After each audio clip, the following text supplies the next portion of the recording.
C'est à peu près, il y a 1000 personnes qui rentrent en magasin, il y en a au moins facile 600 personnes qui achètent cet album.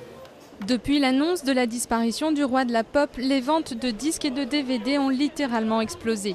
Les magasins ont été pris d'assaut, les principaux points de vente ont pu tenir sur leur stock les 2 ou 3 premiers jours, mais pour répondre à une demande d'une ampleur jamais vue, les magasins se réapprovisionnent quotidiennement. On a des espèces de roulettes avec plusieurs bacs qui représentent à peu près une vingtaine de bacs par roulette. Vous imaginez combien de CD qu'on peut mettre dedans. On a reçu une dizaine ce matin, hier 8. Et demain encore, enfin, on est parti pour des semaines de folie, je pense, au Michael Jackson. Dans tous les magasins, des présentoirs dédiés à la star disparue, ainsi que des écrans qui passent en boucle ses concerts.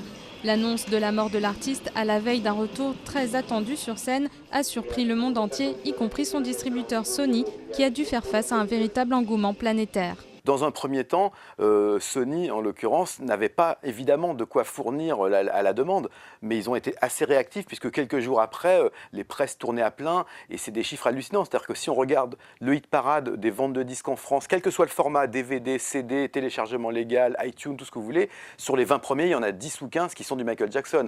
Internet booste encore plus les ventes. Les fans se sont précipités pour trouver des collectors, mais le grand public aussi, à la recherche d'informations, de titres, d'albums et autres goodies. Au bout de 4 jours, on avait vendu autant que tout ce qu'on avait vendu depuis le début de l'année. C'est complètement hallucinant par rapport à ce qu'on peut constater. Il n'y a jamais un artiste a autant concentré de visites et de recherches autour de son nom. Le phénomène Michael Jackson, universel et transgénérationnel, est véritablement sans précédent. Tout le monde veut son CD, son DVD et parfois même sa biographie. Et on ne se contente pas de télécharger des titres sur Internet. Ce qui en ressort globalement, c'est qu'il y avait le besoin de toucher l'icône et d'être, pour être en empathie, un fichier immatériel ne suffit pas. Il faut avoir l'objet.